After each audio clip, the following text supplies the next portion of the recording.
Olá, com alegria damos seguimento ao estudo da Revista Espírita de Allan Kardec, fazendo esta abordagem cronológica da revista. Hoje, abordando o mês de junho de 1864, contém menos artigos do que o habitual, são 8 artigos, mas alguns deles vão nos trazer aqui reflexões abençoadas em torno da doutrina espírita. É interessante que nós vimos na revista passada, de maio, Allan Kardec começa a abordar aquela obra de Ernest Renan, A Vida de Jesus. No mês anterior, Kardec se preocupou em cuidar da introdução, quando o autor faz ali uma nota agradecendo a sua irmã Henriette, que faleceu por conta de uma doença, pelos registros que buscamos, de tuberculose pulmonar. Essa história de Ernest Renan, a respeito dessa obra, ela é muito citada pelo nosso querido Divaldo Franco em muitas de suas palestras, sobretudo por uma frase célebre de Ernest, quando no Collège de France, em Paris, diante de grandes intelectuais da época, ele era um dos maiores intelectuais da Academia Francesa de Letras, de forma que a sua presença certamente atraía este público mais intelectualizado. Uma obra que, quando foi em 1862, dia 22 de fevereiro, diante desse seleto público, ele ainda estava escrevendo. E ele começa com uma frase que Divaldo usa muito: Jesus é um homem incomparável. Mas é interessante que esta frase de Renan nos permite, sim, alguns raciocínios elevados, mas a obra por si mesma, A Vida de Jesus, em 3 volumes, conforme Kardec vai comentar agora em junho, empobrece muito as lições do Evangelho. Kardec, por isso que esse artigo de junho, ele é muito precioso, porque nós vamos ver aqui em alguns momentos o nobre codificador fazendo referências diretas a Jesus e ao Evangelho. E isso para nós é sempre muito oportuno e enriquecedor. Conforme falávamos, para não perder aqui o encadeamento das ideias, no mês anterior, Kardec até se surpreende com a introdução, com o agradecimento que Renan faz àquela irmã querida que faleceu, que pelo que consta foi a que inspirou inclusive o seu estudo em torno da vida de Jesus, porque Renan, materialista, essa visão acadêmica da vida, procurando respostas para tudo apenas nas leis da matéria, ele, na sua nota de agradecimento à irmã, que faleceu, e ele demonstra um afeto muito grande a ela, e ali poeticamente fala que ela, sugerindo que ela poderia, se estivesse viva, dentro da imortalidade, conservando a sua forma e a sua individualidade, que pudesse ali vir inspirá-lo, o que ele sugere que porventura estava acontecendo, ele agradece, mas é uma linguagem poética. Então a gente percebe que Renan, aqui uma leitura pessoal, era uma alma ali que talvez trouxesse ideias novas no seu íntimo que ainda estavam em construções.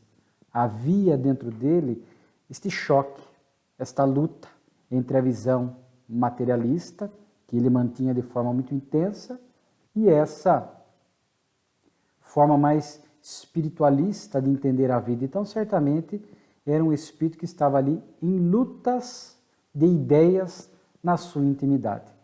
Na nota de gratidão à irmã, ele tenta revelar um pouco mais este lado espiritualista. Mas, no conteúdo da obra propriamente dito, ele vai revelar ainda de forma muito intensa e forte o seu lado materialista, conforme Allan Kardec aqui vai abordar. Nós estamos fazendo aqui uma abordagem em torno desse texto de Allan Kardec, de junho de 1864. A irmã adoecera e os médicos recomendavam que ela precisava daquele clima mais quente, mais árido do Líbano, que à época era possessão francesa, falava-se o árabe, o francês, e aí ele vai para lá acompanhando a irmã, e ela fala a ele: você materialista que tanto ataca as religiões, desdenha Jesus, você agora pode conhecer um pouco mais de Jesus diretamente, sem as traduções dos teólogos ou as linhas de pensamento dos teólogos. Você é professor de hebraico, vai poder visitar os locais onde ele esteve, onde Paulo esteve, buscar os textos em hebraico, as cartas paulinas, etc. E é o que ele faz. Ele vai visitar muitos dos locais onde Paulo esteve, tem acesso às cartas e vai ali, portanto, fazendo a tradução e chega, portanto, depois a ir construindo esse pensamento que Jesus é um homem extraordinário, e ele vai na obra mostrar um pouco isso por conta do que Jesus conquistou sendo um homem comum para ele. Comum assim, não tinha este caráter divino. Então, assim, a conquista ou o aspecto positivo da frase de Renan é que esta frase ela desconstrói aquele mito que algumas religiões construíram em torno de Jesus, aquele dogma que se construiu em torno do Cristo como sendo o homem-Deus, ou a representação humana de Deus aqui na Terra. Então, Jesus sendo este ser, a Santíssima Trindade, sendo uma das partes da Santíssima Trindade, sendo a representação de Deus, portanto, um ser à parte, se comparado a nós, as demais criaturas humanas. Então, quando ele propõe é um homem extraordinário, é um homem incomparável, naturalmente ele está, portanto, demolindo esta velha tese do homem-Deus, que nós espíritas, nesse aspecto, concordamos, porque o Espiritismo nos apresenta Jesus de uma forma muito ampla, muito profunda, dentro das leis divinas que nós conhecemos, sem privilégio. Deus, o Pai, é único. Todos nós somos criaturas de Deus, filhos de Deus. Jesus também.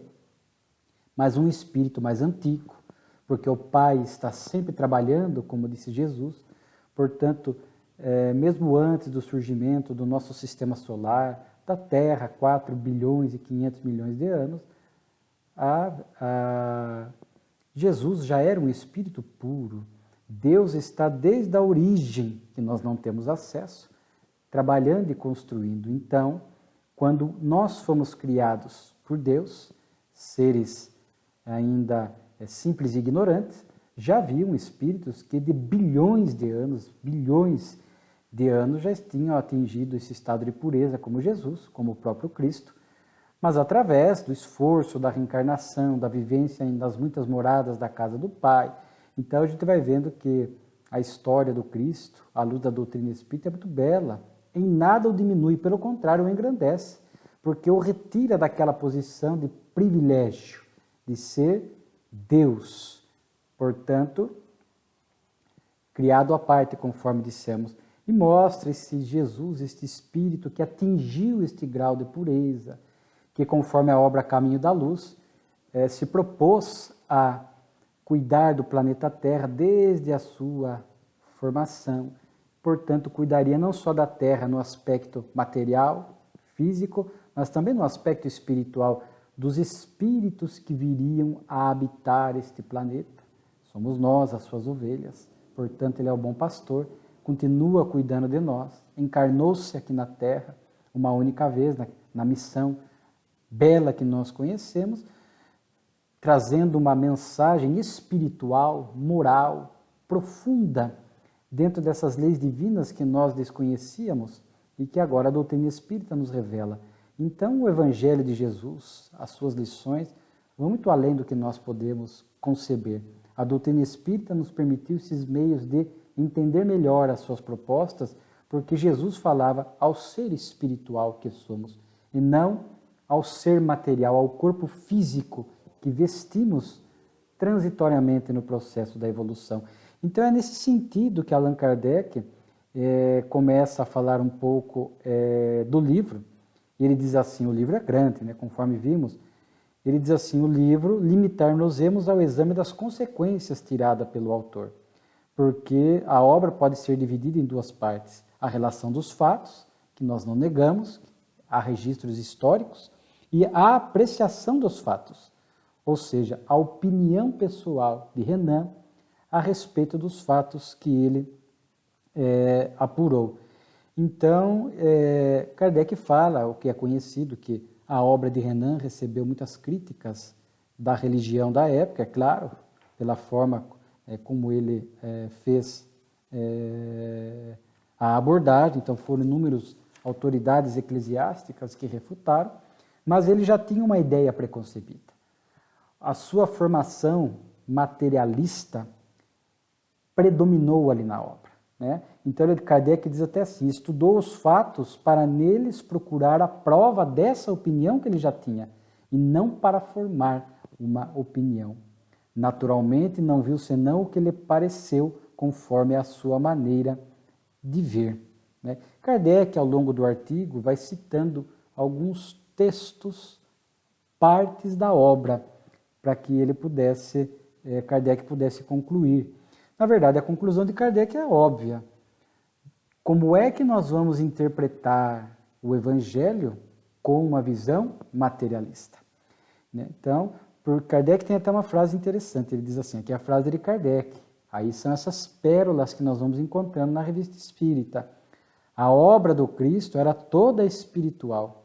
Ora, desde que o Sr. Renan não crê na espiritualização do ser, nem no mundo espiritual, naturalmente deveria tomar o avesso de suas palavras e julgar o ponto de vista exclusivamente material. Julgando uma obra espiritual, um materialista ou um panteísta é como, olha o que Kardec diz, um surdo julgando uma peça de música. Não há melhor comparação do que esta, com todo respeito aos materialistas. Mas como é que uma pessoa materialista vai avaliar a profundidade, a grandeza de uma obra como o Evangelho, que é toda espiritual, toda alicerçada na vida futura, no mundo invisível, toda alicerçada na renovação moral da criatura humana, conforme dissemos, Jesus falava ao ser imortal que somos. Falava ao ser imortal que somos, que trazemos o germe da perfeição, imortais, com a reencarnação nos propiciando a possibilidade do progresso. Jesus sabia de tudo isso, reencarnação, lei de causa e efeito, imortalidade, intercâmbio, Deus justo e amoroso, etc. Então, diz aqui ainda Kardec, o Cristo faz alusão à vida futura, ao mundo invisível, que apresenta como mais invejável que o mundo material. Portanto, o reinado que Jesus falava era o reinado espiritual, moral, né, como sendo o objetivo de todas as aspirações do homem. E aí Kardec continua, para quem nada vê fora da humanidade tangível, como era a visão de Renan, estas palavras, meu reino não é deste mundo. Há várias moradas na casa de meu Pai. Não busqueis os tesouros da terra, mas os do céu. Bem-aventurados os aflitos, porque serão consolados.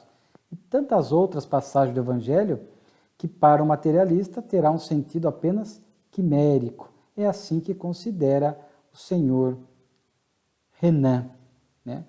Então, aí Kardec cita trechos de Renan, onde ele vai reduzir Jesus realmente a um homem com uma inteligência um pouco acima da média, preocupado em arregimentar pessoas ao seu lado, buscando mulheres, crianças, como ele vai dizer aqui no livro, e apresentando realizações palpáveis, materiais. Quer dizer, totalmente oposto. Né? Ele diz assim, Jesus, Renan, não é um espiritualista, desde que tudo para ele conduz a uma realização palpável. Muito pelo contrário, o que Jesus promete, fala, o nosso galardão, a nossa recompensa, sempre de natureza espiritual. Ele próprio diz, o Filho do Homem não tem aonde reclinar a cabeça.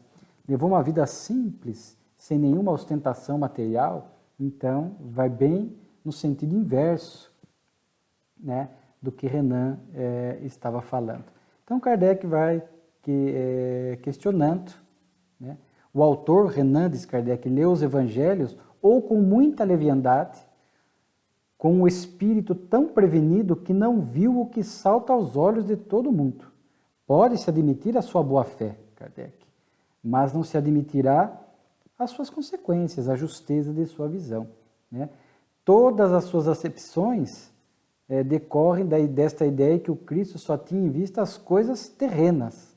Segundo ele, era um homem bom, desinteressado dos bens deste mundo, de costumes suaves, de uma instrução limitada ao estudo dos textos sagrados, mas superior à média, né? A quem discussões religiosas dos judeus deram a ideia de um fundador de uma doutrina. Né? Então, vejamos aqui essa visão reducionista que Renan vai trazendo ao texto. Né? Então, diz que ele propositadamente atraía as crianças, foi para agradar as mães, que tomava por seu lado fraco e fazê-las partidárias. Ele vai citar aqui Maria de Magdala, né? Dizendo que era uma criatura muito exaltada, de uma beleza, que se aproximou de Jesus e tal. Né? Vai falar um pouco desta fraqueza das mulheres, né? Das lutas que elas passavam, das subjugações, que talvez fizesse com que elas tivessem se sentido atraídas por Jesus. Diz que Jesus não fugia à alegria da boa vontade das festas de casamento. Um dos seus milagres foi feito para alegrar uma das bodas do vilarejo. Né? Então, veja só, realmente aqui a gente nem tem como se estender muito, porque o texto da obra ele é muito reducionista, pela visão materialista. Né? Aqui Kardec diz, não é a verdade das citações que se lhe contesta, mas a interpretação que se lhes dá. Tudo se materializa no pensamento do Sr. Renan. Em todas as palavras de Jesus, nada a ver além do terra a terra. Né? Então, Kardec diz que para ele, Renan, Jesus é apresentado como um ambicioso vulgar, paixões mesquinhas, que age por baixo e não tem coragem de se descobrir. Né? Então, que Jesus perdoava a todos desde que o amasse. Então, a gente vê hoje, à luz da doutrina espírita, é apenas uma análise bibliográfica, porque a revista espírita tinha essa característica, né, de registros bibliográficos de obras que, com todo respeito ao autor, em nenhum momento ele Kardec foi desrespeitoso com a pessoa de Renan, fala inclusive da boa-fé dele, e que discordava apenas da interpretação. E Kardec então aproveita aqui para apresentar esta interpretação do Espiritismo, e conforme Kardec aqui fez ressaltar, né, dizendo que a obra do Cristo era toda espiritual. Né? Repetimos aqui a assertiva de Kardec. O materialista, Renan, era um surdo julgando uma peça de música. Mas hoje, com a sonoridade da doutrina espírita, nós temos condições de acessar estes sons melodiosos, harmônicos, que nos encantam a alma, nos suavizam a existência, nos convidam a um pensamento mais alto e uma vida mais espiritualizada. Então é dessa forma que nós devemos entender a missão do Cristo, o seu Evangelho, mas a frase de Renan, dita no Collège de France, enquanto ele ainda escrevia a obra, que Divaldo usa em suas palestras e teve um papel importante para quebrar aquela velha tese do homem-deus, conforme vimos falando. Mas a obra em si mesma reduz muito, reduz praticamente a nada o Evangelho de Jesus, mas com a visão espírita nós temos condições de resgatar esta luz que espraia deste Evangelho magnífico. Aqui o próximo artigo, cura da jovem obsedada de Marmante. Também é muito oportuno. A Revista Espírita, eu poderia dizer aqui, que existem praticamente 3 casos de obsessão que se converteram em verdadeiros estudos para nós espíritas em torno do processo obsessivo. Estudos profundos, como diversos alcances, e vejamos, hoje nós temos as obras André Luiz, Filomeno de Miranda, né, que ampliaram muito o mundo espiritual, a obsessão, as técnicas obsessivas, as terapêuticas, enfim. Mas na Revista Espírita, nós já vamos encontrar muitas informações valiosas, né, que, claro, foram preparando o terreno para que depois esses espíritos citados, através de médiuns missionários, Chico e Divaldo, pudessem nos trazer estas orientações maiores. Esses casos nós já estudamos, 2 deles, né? O de Morzine, aquela obsessão coletiva, da senhorita Júlia, foi dezembro de 63 e janeiro de 64, também foi um estudo extraordinário, e agora este caso, que na verdade retoma um caso já citado por Kardec, que é o dessa jovem obsedada de Marmante, onde ele citou em fevereiro e março, descrevendo ali os males que atingiam esta jovem, mas aqui este artigo ele é mais amplo, mais completo. Kardec recebe as comunicações espirituais, as orientações dos guias, a evocação do obsessor, um espírito que interferiu para ajudar no caso, e aí traz para nós aqui considerações muito úteis, né? Então lembramos, Kardec aqui faz até uma síntese do caso, que foi o senhor Dombre que trouxe este informe para ele, né? Então, esse senhor Dombre, inclusive, foi visitar esta jovem, viu as convulsões, o corpo se dobrava, a cabeça tendia a tocar os calcanhares, o peito arfava, numa palavra, era desagradável à vista, né? E aí, o senhor Dombre estava acompanhado de um médium, e ali, o espírito do médium, Louis Davi, foi trazendo algumas recomendações para que eles pudessem cuidar deste caso de obsessão. E aí, logo ali nessa visita, o espírito guia do médium diz, né, a jovem se acha sob um efeito, sob uma fatal influência, muito perigosa, que a gente sabe, se a obsessão não for devidamente cuidada, trará prejuízos físicos, emocionais, mentais e espirituais realmente intensos. Vindo em seu auxílio. Teimoso e mau esse espírito resistirá por tempo. Evitai tanto quanto possível que ela seja tratada por medicamentos que lhe prejudicariam o organismo. A causa aqui é toda moral. Tentai evocar esse espírito, moralizai-o com habilidade. Com habilidade, porque o trabalho dos dirigentes na reunião mediúnica é muito importante, né? Essa habilidade, essa qualidade de saber dialogar, sobretudo quando estamos diante de espíritos, conforme veremos aqui, profundamente primitivos, inteligentes às vezes, maldosos, que já estão há muitos séculos, às vezes mais de milênios, ainda enraizado no mal. Então, esta orientação eles seguem, começam a atender aquela jovem e começam essas evocações.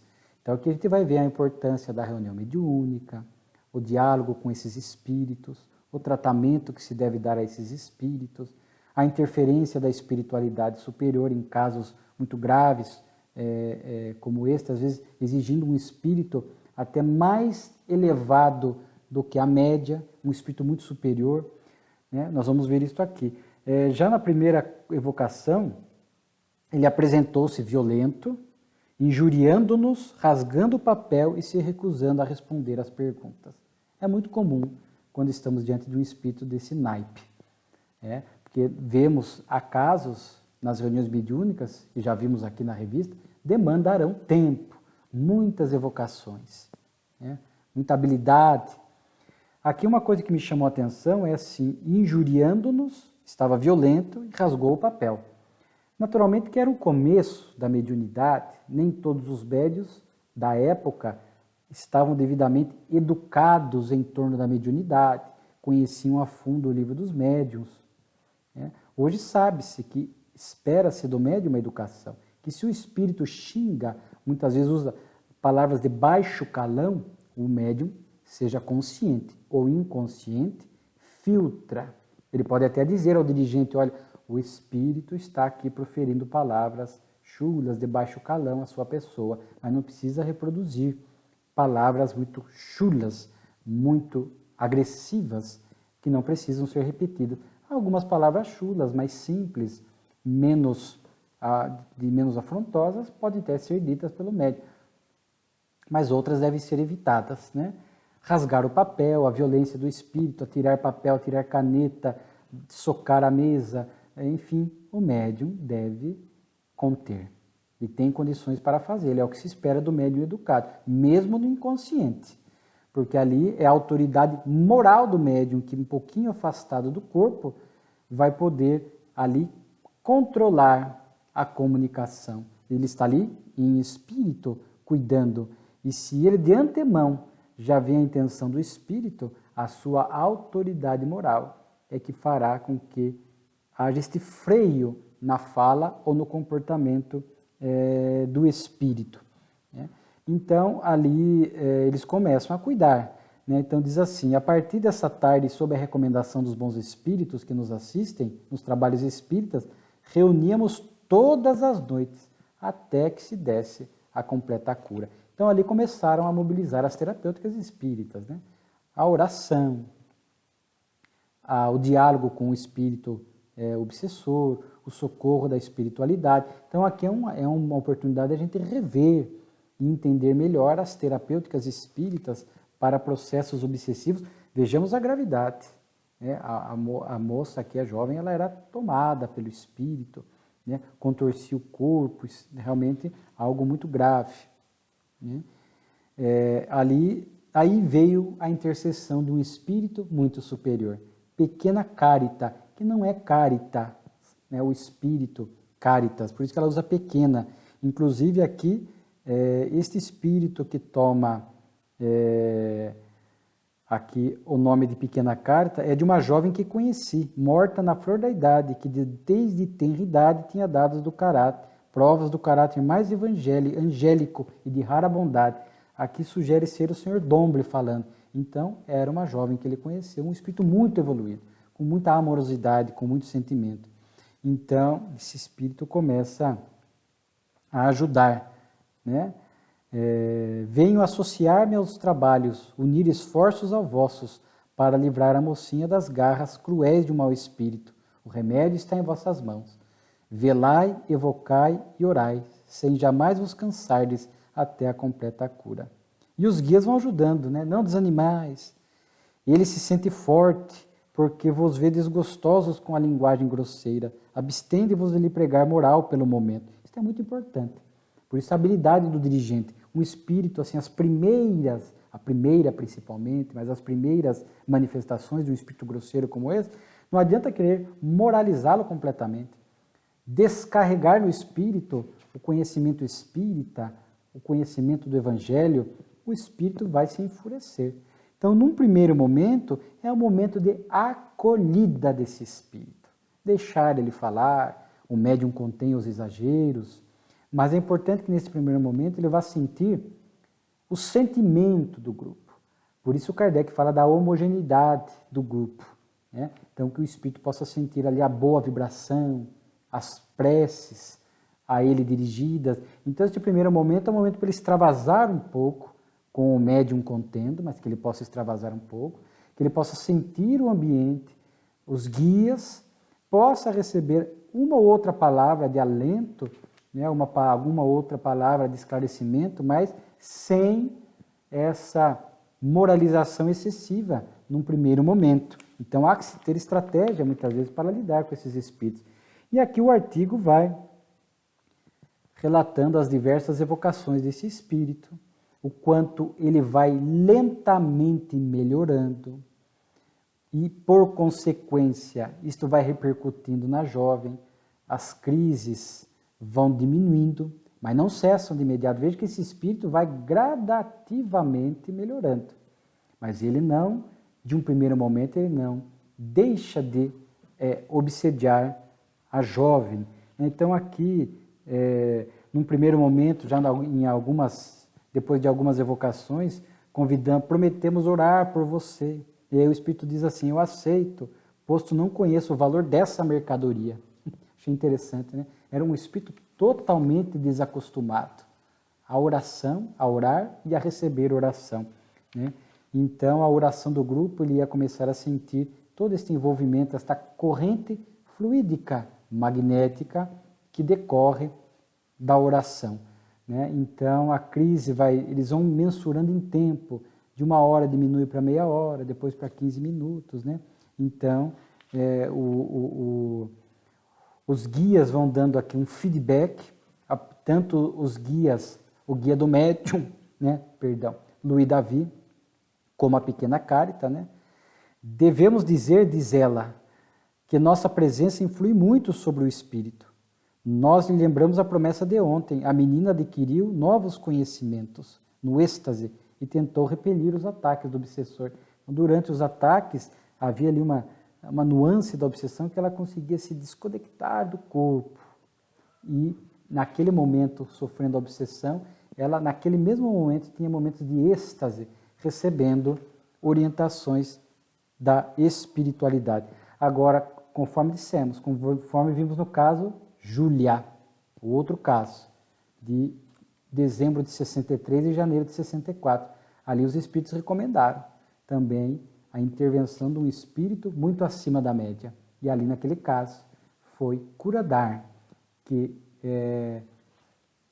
apareceu, se envolveu com a situação para ajudar. Aqui, pequena Carita, porque conforme dissemos, às vezes o espírito é tão primitivo, traz tanto ódio, há tanto mal nesse espírito, um espírito tão desacostumado a orar, como nós vimos, a receber oração, a pensar em coisas elevadas. Então, um espírito que está ali realmente incrustado no primitivismo, é preciso uma vibração muito especial. É preciso um espírito que ame muito, para que esse sentimento possa, só a presença da pequena Carita, desse espírito, trazendo esta vibração numa frequência, num diapasão muito diferente do que nós estamos acostumados, é que vai começar a tocar aquele espírito. E o espírito diz isso. Devo dizer-vos que essa mudança em mim é devido a esta figura radiosa que aí está junto de vós e que também vejo ao pé do leito da menina todos os dias no momento da luta. A gente é tocado, malgrado seu. Então veja só, mesmo que não quisesse, a vibração daquele espírito o tocava de alguma forma. E ia lentamente produzindo esses benefícios na sua intimidade. E aqui também é interessante isso, né? Às vezes, quando nós temos contato na casa espírita com um caso de obsessão grave, não significa que obrigatoriamente tenha que orar para Curadar, para pequena Carita, ou para o próprio espírito Carita, que é um outro espírito, né? Às vezes nós vamos socorrer de quem? Porque as nossas casas espíritas hoje têm ali a direção espiritual, certamente tem espíritos que se destacam nessa qualidade de sentimento, né? Se não, porventura, necessitar de um espírito ainda mais acima do que aquela direção da casa oferece, espiritual, esses dirigentes irão buscar esse socorro nas regiões superiores quando há algum caso de obsessão mais grave, como esses casos que nós estamos vendo. Não é um caso comum, não é um caso corriqueiro de obsessão. Envolve realmente, repito, um espírito muito atrasado. Aí, naturalmente, que eles vão buscar, mas muitas vezes teremos dirigentes espirituais da nossa casa espírita. Às vezes eu vejo grupos mediúnicos que, diante de um caso de obsessão que é levado, evocam próprios dirigentes da reunião, pedindo o apoio deles, e esses espíritos vão se envolver pessoalmente no caso, levando essas vibrações. E aqui nós vamos vendo, portanto, os efeitos, né? Os efeitos de tudo isso, né? A própria pequena Carita diz aqui que este caso seja para vós um tema de estudo, por conta das torturas físicas e de estudos morais. Aos olhos do mundo não façais sinais exteriores, não digais palavras inúteis. Ou seja, não adianta o exterior para cuidar desses espíritos. Esses espíritos sabem da nossa realidade interior. Então, vale mais a oração, o sentimento, a vibração, do que apenas palavras bonitas e vazias. Sinais exteriores, o exorcismo, os rituais que se criaram ao longo do tempo, algumas religiões, que nós, à luz da doutrina espírita, sabemos que não funciona. Quando funciona, só para não perder aqui o aprendizado, sabe-se que não, às vezes algum religioso que adota este meio e consegue um sucesso, não é pelos meios empregados, mas é pela sua vibração, pela sua autoridade moral, pelo homem de bem que é. Ele consegue sim resultados eficientes em processos obsessivos. Então aqui o espírito vai se modificando, reformei meus atos, aprendi que é preciso amar.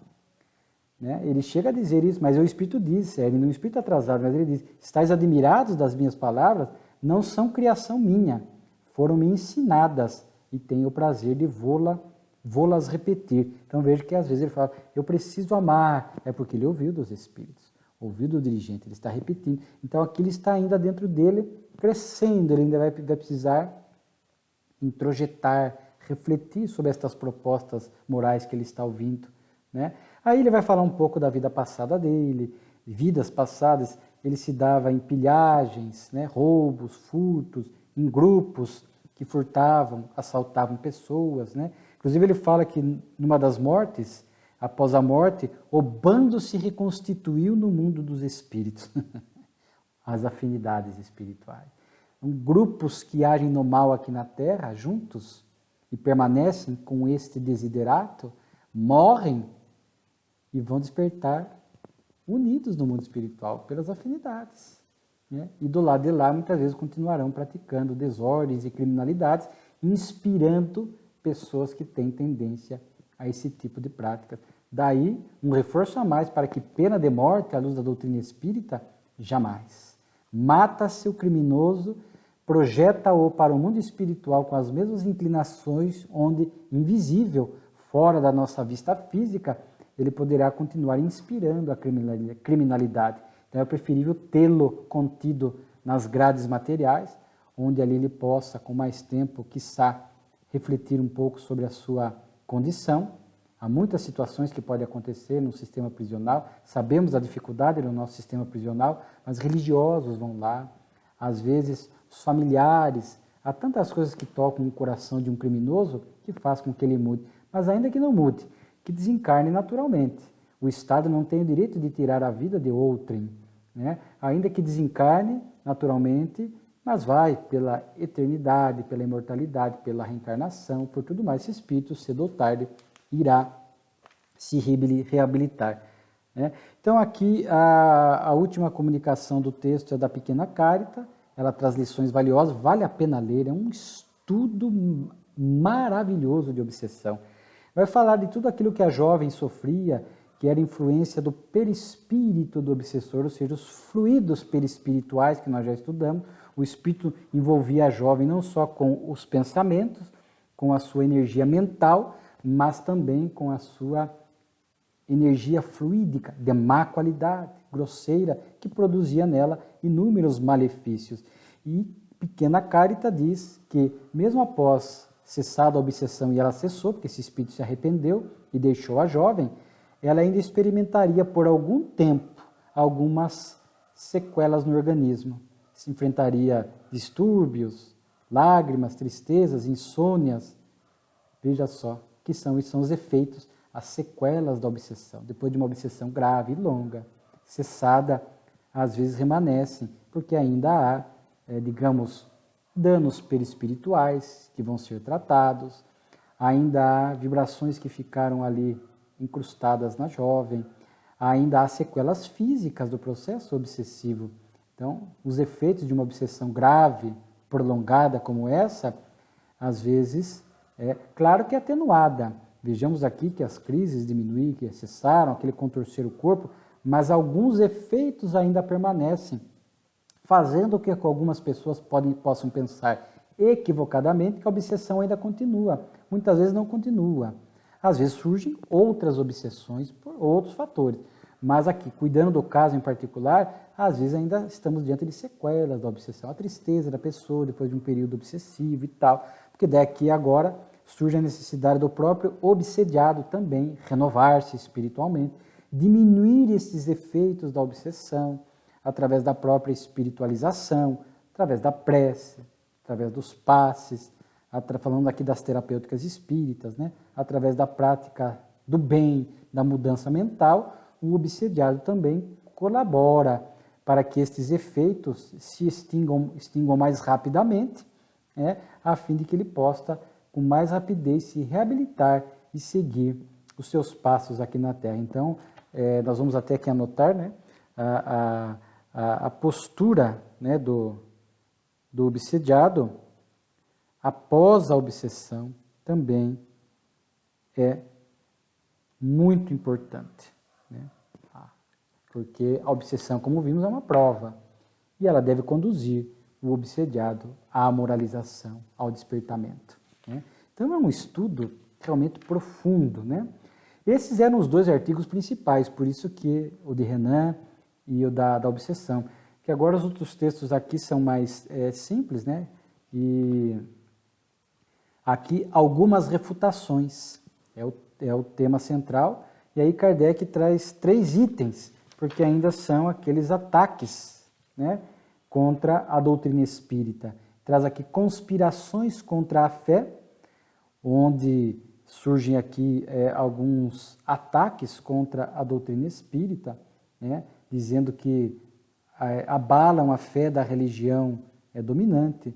Ele chama de conspiração das sociedades espíritas, que pela superstição prática da evocação dos espíritos entregam-se e incitam os outros a entregar-se à pérfida maldade do espírito de mentira e de erro, né?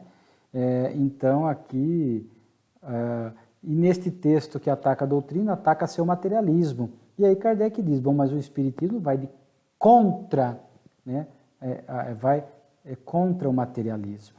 Então, o Kardec diz aqui, inclusive muitas pessoas materialistas, incrédulas, somente se libertaram, dessa incredulidade pela doutrina espírita, né? Mas aqui, veja, a gente percebe que o texto de Kardec está dizendo, veja que estamos diante de uma perseguição cega, porque o religioso prefere, embora tenha falado mal do materialismo, prefere que a pessoa siga materialista do que torne-se espírita.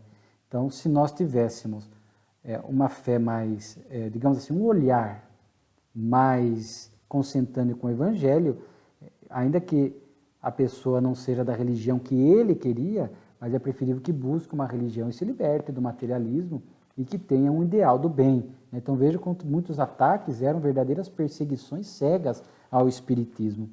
Uma instrução de catecismo, Kardec fez questão aqui de trazer porque muitas distorções do espiritismo.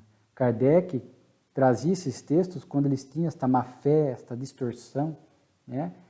Fala-se inclusive assim, que o espiritismo nasceu na América, que as irmãs Fox diziam para o espírito bata aqui, bata ali, e ele pôs-se a bater, né? E depois o espiritismo chegou à França através da Espanha. Então, distorções aqui históricas do espiritismo, dizendo que é diabólico, né?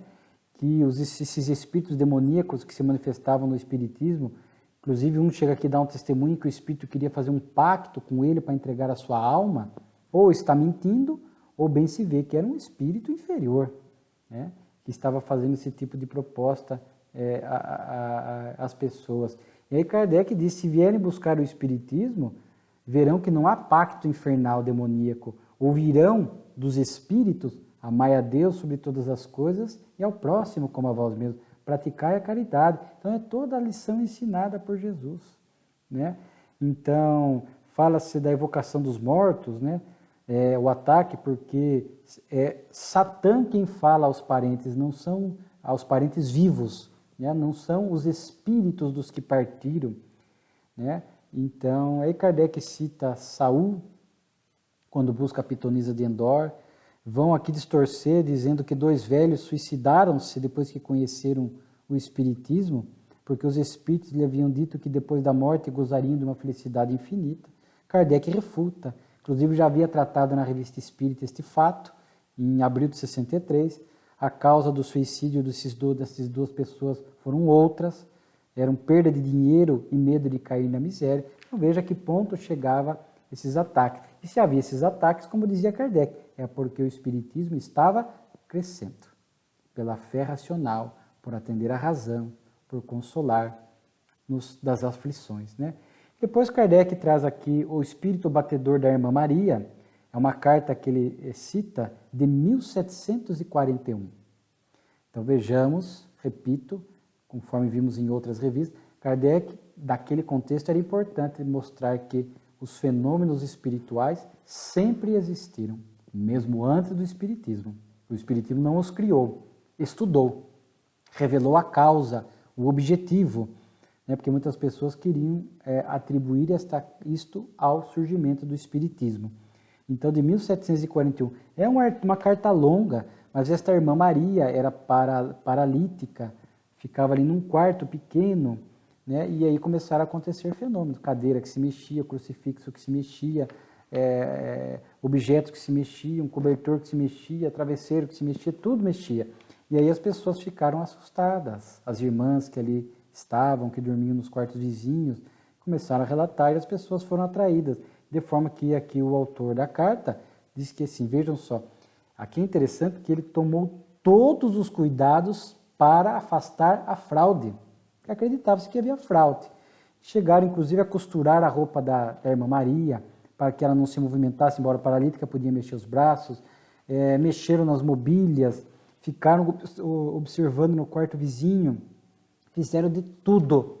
E o autor da carta e outras, muitas testemunhas, puderam ver, mesmo assim, escutar os barulhos e, ao dirigir-se lá, ver crucifixos se mexendo na parede, cadeiras mexendo, ou seja, viam os fenômenos espirituais acontecendo, depois de terem tomado todos os cuidados para afastar a fraude, né? Então, naturalmente, aí ele conclui assim, eu digo que a irmã Maria não é a causa, né? Ela não pode mais nos enganar. É claro, eles estavam tentando achar que ela que estava causando isso por algum motivo. Ela não era a causa direta, possivelmente, não era a causa direta, eram os espíritos, mas ela podia ser a causa indireta, a médium, que estava fornecendo, né, o fluido magnético animal ou o ectoplasma, para que o espírito pudesse produzir aqueles fenômenos de efeitos físicos. Para nós não tem nada de surpresa, mas repito, era Kardec mostrando que os fenômenos espirituais existiam mesmo antes da doutrina espírita e que os espíritos vinham de todos os tempos tentando chamar a atenção da humanidade para este mundo espiritual, para a nossa realidade espiritual, para o objetivo da vida. No surgimento do espiritismo, intensificou-se, né, conforme nós já falamos oportunamente, que era a vinda do Consolador prometido à Terra. E por fim, o último item aqui, variedades, que se desdobra em 3 itens, mas bem curtos, né? O Index na Corte de Roma, Kardec noticia que no dia 1º de maio de 64, é uma data marcada nos anais do Espiritismo, porque as nossas obras de Espiritismo, as obras de Kardec, foram incluídas naqueles Index Prohibitorium, daquelas obras que eram tidas como heresias para a religião da época, né, que ainda estava vigorando o Santo Ofício, né? Aí Kardec fala que a partir disso, a maioria das livrarias apressaram-se a pôr as nossas obras em mais evidência. Então, o ataque, a proibição, lembramos o Auto de Fé de Barcelona, queimar-se as obras, na verdade era um efeito oposto. Aguçava-se a curiosidade das pessoas para estudar as obras espíritas. Quanto a esta questão do index, eu me lembro de uma fala do nosso querido Raul Teixeira, uma palestra, inclusive acho que foi em 2004, no Congresso Espírita em Paris, não tenho certeza, mas ele fala assim, os livros da época, para serem autorizados, tinha que haver a autorização da religião dominante da época.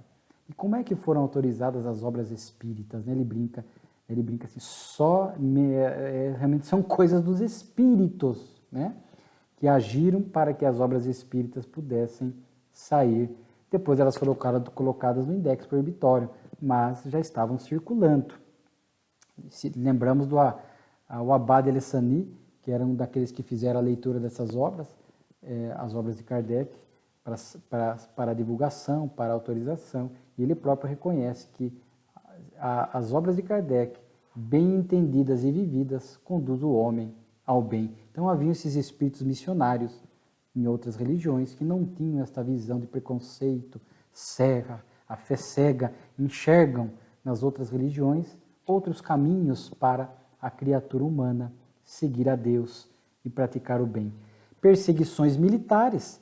Kardec fala que muitos espíritas estavam no exército e que já se tomava conhecimento que estavam sofrendo perseguição.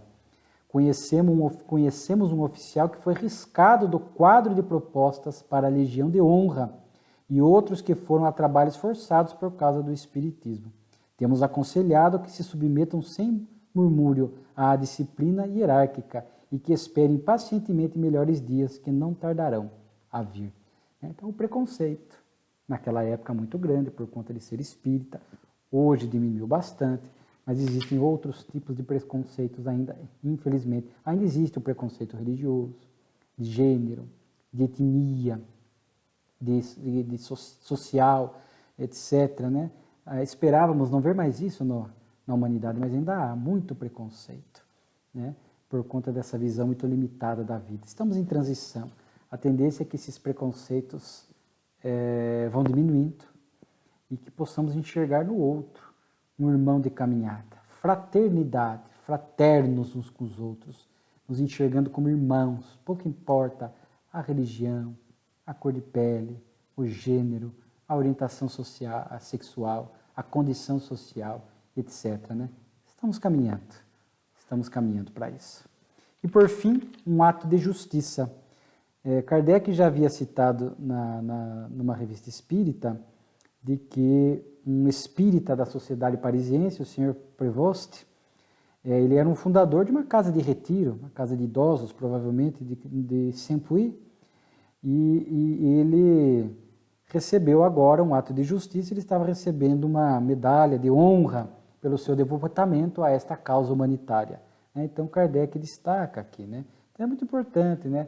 Nós vemos aqui, somente naquela época de muito preconceito, um espírita receber uma medalha de honra, destacando-se na área social, um homem de bem na sociedade. Né? Então, é realmente, para a época, uma conquista muito grande.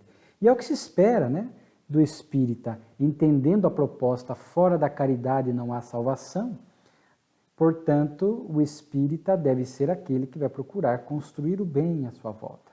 E muitas vezes vai se envolver em obras sociais de pequeno, de médio, de grande porte, destacando-se no campo do bem. Isso é importante porque vai diminuindo a forma como algumas pessoas ainda fanáticas enxergam o espiritismo, porque vendo pessoas espíritas dedicadas a uma causa humanitária, ajudando pessoas, naturalmente que as pessoas mais fanatizadas, algumas, não são todas, vão diminuindo desta forma como enxergam o espiritismo.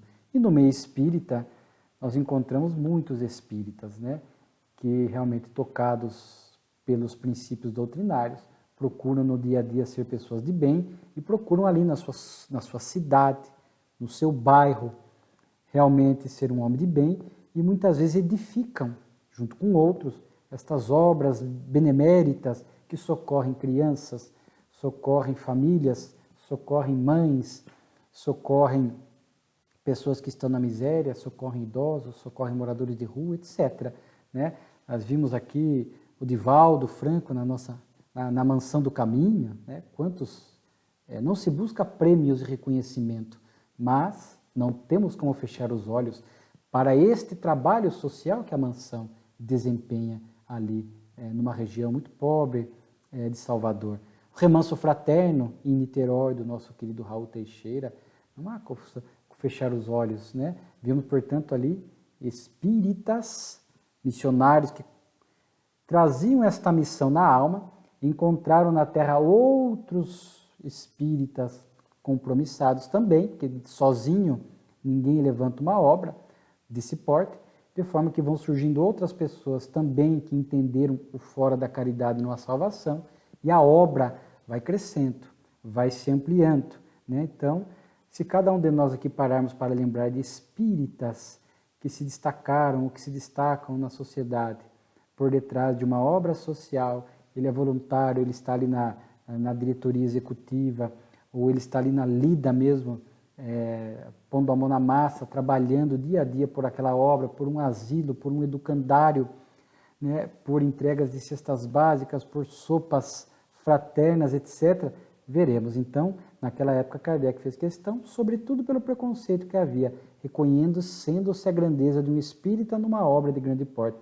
Hoje, vemos, felizmente, muitos espíritas, e nós devemos ser um desses, que devemos nos voluntariar para esses trabalhos sociais. Há a nossa tarefa dentro da casa espírita, aquelas tarefas definidas da casa espírita, e há a nossa tarefa de voluntários nessas obras sociais que a nossa cidade, que as pessoas ainda miseráveis necessitam. Então, é um texto que nos remete a todas essas reflexões e até numa autoavaliação para que possamos estender a mão através dessas obras, ou construindo obras, iniciando obras, né, participando daquelas que já existem, para que possamos colocar o amor em ação.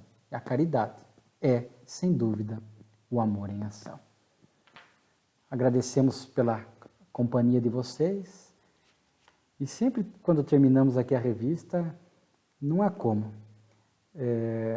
ficarmos profundamente felizes por esse conteúdo iluminado, abençoado. Quanta coisa boa nos inspira, nos instiga a Revista Espírita de Allan Kardec.